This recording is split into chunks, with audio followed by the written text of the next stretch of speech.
வணக்கம் நண்பர்களே, நான் உங்கள் திருநெல்வேலி இன்ஜினியர் முருகப்பெருமாள். அதாவது இன்றைக்கி நம்ம எதை பற்றி பார்க்க போகிறோம் அப்படின்னா, எலக்ட்ரிக்கல் லைன் வந்து ஒவ்வொரு ரூமுக்கும் எந்த மாதிரி பண்ணணும், அது பண்ணும்போது என்னென்ன விஷயங்களை அதில் கவனிக்கணும் அப்படிங்கிறத பற்றியும் இன்றைக்கி பார்க்க போகிறோம்.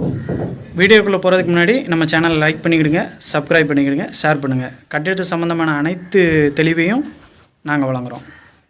வாங்க வீடியோக்குள்ளே போகலாம்.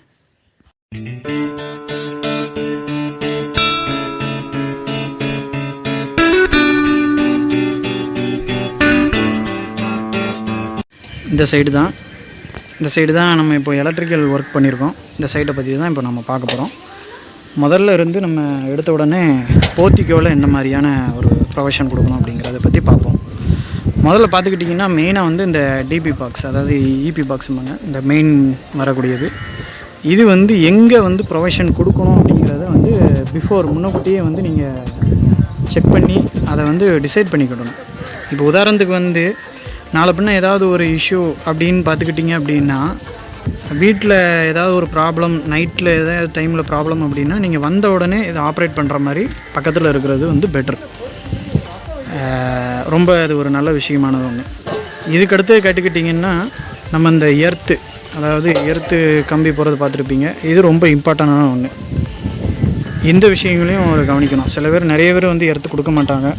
அது இப்போ நிறைய கான்ட்ராக்ட்காரங்களாம் நிறைய பேர் கொடுக்காமல் இருக்காங்க. ஆனால் இப்போதைக்கு மேக்ஸிமம் பீப்புள்ஸ் இதை பண்ண ஆரம்பிச்சிருந்தாங்க. இதையும் ஒரு விஷயம் கவனிச்சுக்கிடணும். இன்னொன்று கேட்டுக்கிட்டிங்க அப்படின்னா வந்து போர்ட்டிக்கோன்னு எடுத்துக்கிட்டிங்க அப்படின்னா, மேலே வந்து நம்மளோட லைட்ஸ், அந்த கலர் லைட்ஸு இப்போ எல்லாமே இதான் ஃபேஷன். ஸோ அந்த கலர் லைட் வைக்கிறது, இந்த ஃபேன் போடுறது, இந்த மாதிரியான நார்மல் சுவிட்சஸ்லாம் நீங்கள் அது எப்போதும் எல்லோரும் சொல்கிற மாதிரி தான். அதில் எதுவும் ஒரு விசேஷம் கிடையாது. ஆனால் அதில் உள்ள பார்க்கக்கூடிய நுணுக்கங்கள் என்ன அப்படிங்கிறத மட்டும் நம்ம இப்போ பார்க்க போகிறோம். இப்போ எடுத்துக்கிட்டிங்க அப்படின்னா, இந்த போர்டை பார்த்துருப்பீங்க. இதில் வந்து நம்ம உட் போர்டு வச்சுருக்கோம். இந்த உட் போர்டு அண்ட் தென் வந்து மெட்டல் போர்டு, இந்த 2 டைப் இருக்குது. இதில் என்ன வித்தியாசங்கள்னு சொல்லி நம்ம ஃபர்தராக அதுக்குன்னு ஒரு வீடியோ பண்ணுவோம், அதில் பார்த்துக்கலாம். ஆனால் இப்போதைக்கு இந்த உட் போர்டில் பார்த்திங்கன்னா, இந்த பிளாக் கலரில் இந்த பெயிண்ட் பார்த்துருப்பீங்க. ஆக்சுவலாக பெயிண்ட் கிடையாது, அதாவது இந்த கரையம் அரிக்காமல் இருக்கக்கூடிய அந்த இதை வந்து நீங்கள் கவனமாக வந்து அடிச்சிடணும். நிறைய பேர் உட்டு அப்படி ஃபிக்ஸ் பண்ணிவிட்டு அப்படியே வச்சுருப்பாங்க. இதை நம்ம பண்ணாமல் வந்து விட்டோம் அப்படின்னா வந்து கரையம் அரைக்கிறதுக்கான ப்ராப்ளம்ஸ் வந்து இதில் வரும். இதை நீங்கள் மெயினாக பார்த்துக்கிடணும். தென் வந்து இந்த ஃபிக்ஸிங் பாயிண்ட், இதையும் நீங்கள் பார்த்துக்கிடணும். அதுக்கடுத்து பார்த்திங்கன்னா, அந்த மேலே வந்து நம்ம டேப் ஒட்டியிருக்க மாட்டோம், ஆனால் கீழே இந்த டேப் ஒட்டியிருப்போம். இந்த டேப் ஒட்டுறதை வந்து கவனமாக பார்த்துக்கிடணும். என்ன அப்படின்னு கேட்டுக்கிட்டிங்கன்னா, பூச்சி விழும்போது இது வழியாக மண் போய் இந்த டெபாசிட்டு, இந்த கடைசி எண்டில் போய் டெபாசிட் ஆகிரும். ஸோ இதை நீங்கள் கவனமாக பார்த்துக்கணும். அதுக்கடுத்து பார்த்துக்கிட்டிங்கன்னா, அந்த லைன் போகிறத பார்த்துருப்பீங்க. கேட் லைட்டுக்கு வந்து முன்னக்கூட்டியே லைனை விட்டுக்கிடணும். பிளாஸ்டரிங்க்கு பிஃபோர் முன்னக்கூட்டியே அந்த லைனை விட்டு பார்த்துக்கணும். அடுத்தபடியாக இப்போ நம்ம ஹாலில் என்ன மாதிரிங்கிறத போய் பார்ப்போம். இதான் ஹாலில் கொடுத்துருப்போம். ஹாலில் என்ட்ரா ஆகணுன்னே பிஃபோர் கதவு எந்த பக்கம் திறக்குது, இப்போ இந்த இது வந்து நமக்கு இந்த சைடு வாக்கில் திறக்குது. ஸோ அந்த ஆல் லைன், அதை எல்லா லைன்லேயும் உள்ள அந்த ஒரு லைனுக்கு வந்து ஏதாவது எர்த்தோ இல்லை இந்த மாதிரி ஒரு ஷார்ட் சர்க்கியூட்டோ ஆனால் இதில் உள்ள ட்ரிப் ஆஃப் ஆகிடும். ஸோ இந்த மாதிரி ஸ்பெசிலிட்டிஸு வந்து கண்டிப்பாக அவசியம் பண்ணணும். நிறைய பேர் அதை பண்ணுறது கிடையாது. இதை கண்டிப்பாக பண்ணிடுங்க. இதுலேயுமே வந்து குவாலிட்டி வைஸாக பெட்டராக பண்ணுறது வந்து ரொம்ப அவசியமானது. இந்த குவாலிட்டி வைஸாக அப்படிங்கிறது வந்து எல்லா பொருட்களையும் இருக்குது. இதை வந்து நம்ம ஃபர்தராக வந்து அதுக்குன்னு ஒரு தனி வீடியோ மேக் பண்ணுவோம். அதில் வந்து நம்ம அதை பேசிக்கிடுவோம். அடுத்தபடியாக பார்த்திங்கன்னா, ஹால் எடுத்த உடனே இந்த வந்து இதில் கேட்டுக்கிட்டிங்கன்னா டிவி வைக்கக்கூடிய ப்ரொவிஷன் வந்து நம்ம கொடுத்துருப்போம். இதில் எலக்ட்ரிக் லைன் கொடுக்குறதுல நீங்கள் மெயினாக எதை பார்க்கணும் அப்படின்னு கேட்டுக்கிட்டிங்கன்னா, இதுக்கு பின்னாடி வந்து நம்ம பாத்ரூமை அலாட் பண்ணியிருக்கோம். ஸோ வந்து இதில் வந்து நம்ம டிசைன் போட வைக்க எல்லாமே நம்ம பண்ணலாம். ஆனால் வந்து இது வந்து செவரில் இன்புட்டாக பண்ணக்கூடிய விஷயங்களுக்கு வந்து இதில் அவாய்ட் பண்ணுறது பெட்ரு. இந்த மாதிரி விஷயங்கள்லாம் முன்னக்கூட்டியே நீங்கள் பார்த்துக்கிடணும். இப்போ அந்த செவரில் ஓட்டை போட்டு அதில் ஒரு லைட் வெயிட் ஃபிக்ஸ் பண்ணி அந்த மாதிரி பண்ணலாம். பட் வந்து பின்னாடி பாத்ரூம் இருக்கிறதுனால ஃபர்தராக அது டிஃபெக்ட் ஆகக்கூடிய வாய்ப்புகள் அதிகம். அதனால் இது இந்த சைட்டில் நம்ம அவாய்ட் பண்ணியிருக்கோம். அதுக்கு பதில் நம்ம வுட்டில் நம்ம ஃபினிஷிங் பண்ணிக்கலாம். வுட்டில் அந்த மாதிரி இன்டீரியர் வச்சு அதை பண்ணிக்கலாம்.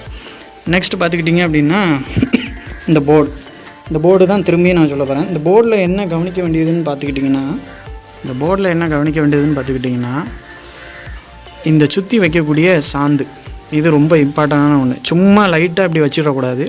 இதில் நல்லா உள்ளே பேக் பண்ணி தென் வந்து இந்த போர்டுக்கு பின்னாடியும் வந்து கேப் கிடக்கும். அதையும் நீங்கள் ஃபில் பண்ணிவிட்டு தான் இந்த போர்டை வந்து ஃபிக்ஸ் பண்ணணும். இந்த போர்டு இப்படி திருப்பி இருக்க வைக்க இந்த மாதிரியான விஷயங்களையும் கவனித்து பார்த்துக்கிடணும். இது ஒரு முக்கியமான ஒரு பாயிண்ட்டு.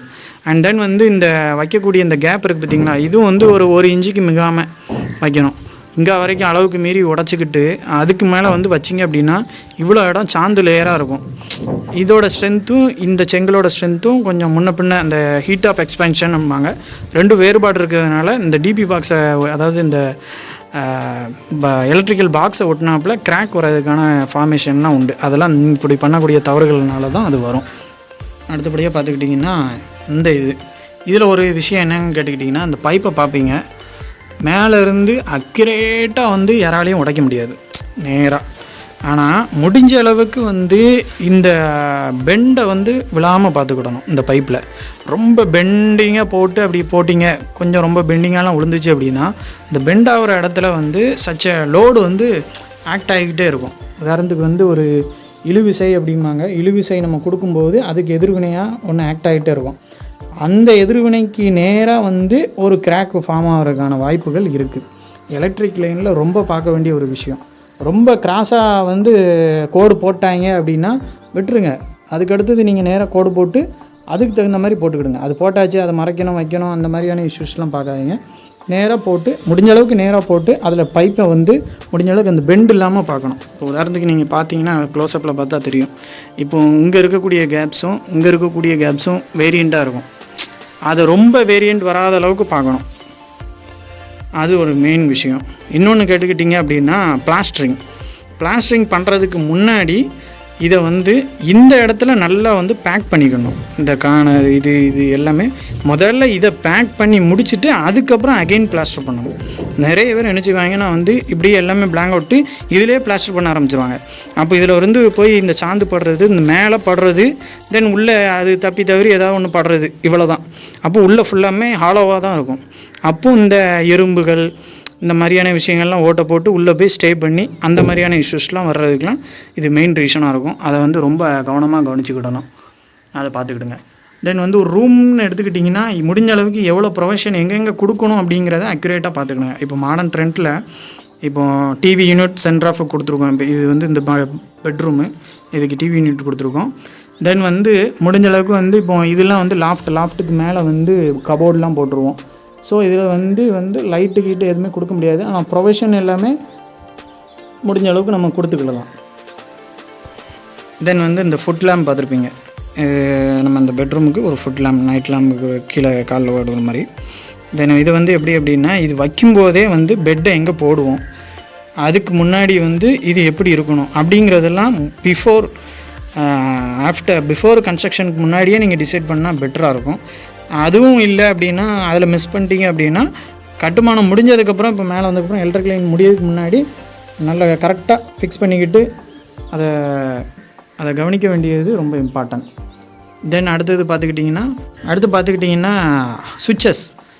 சுவிட்சஸ் கேட்டிங்கிட்டேன் அப்படின்னா, ஒரு பெட்ரூம்னால் என்னென்ன தேவை, அந்த தேவைக்கான சுவிட்சஸ் மட்டும் வைக்கணும். ரொம்ப அளவுக்கு மீறி அங்கே சுவிட்சு இங்கே சுவிட்சு இப்படி 4 செவர்லையும் சுற்றி ரொம்ப லைனை வந்து நம்ம கொடுத்தோம் அப்படின்னா, அதாவது செவரை வந்து கூறு போடுறது அப்படிம்பாங்க. ரொம்ப லைனிங்காக போயிடுச்சு அப்படின்னா அதுலேயும் கிராக் வர்றதுக்கான வாய்ப்புகள் உண்டு. அதை ரொம்ப கவனமாக பார்த்துக்கிடணும். முடிஞ்ச அளவுக்கு எவ்வளோ ஷார்ட் அண்ட் ஸ்வீட்டாக, இப்போ இதிலேருந்து இது ஒரு சுவிட்சு கொடுக்கும், உதாரணத்துக்காக சொல்கிறேன்.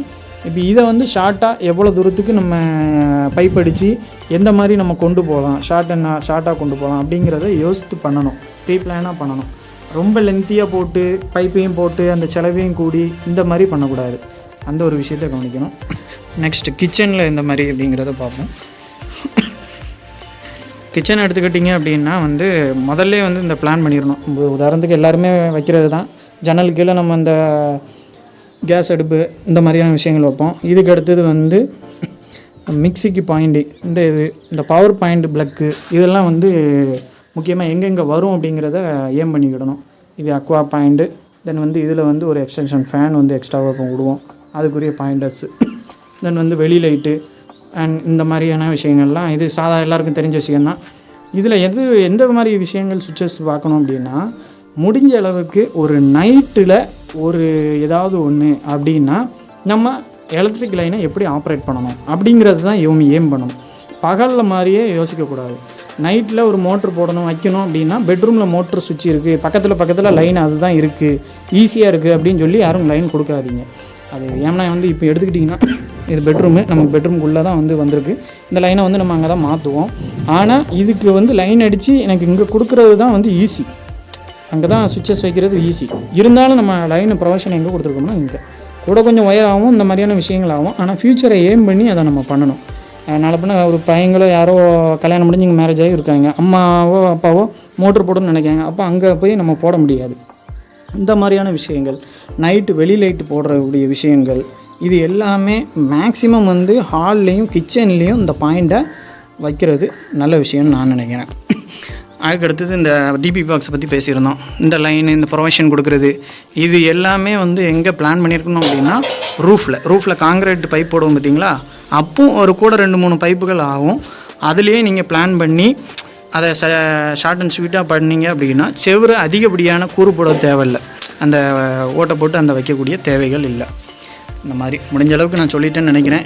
மேலும் எலக்ட்ரிக்கு இந்த மாதிரியான எதுவும் டவுட் இருந்ததுன்னா இந்த வீடியோவில் கமெண்ட் பண்ணுங்கள், லைக் பண்ணுங்கள், ஷேர் பண்ணுங்கள், மறக்காமல் சப்ஸ்கிரைப் பண்ணிடுங்க. நாங்கள் தமிழ்நாடு ஃபுல்லாமே நம்ம வீடு கட்டி தரோம். நன்றி, வணக்கம்.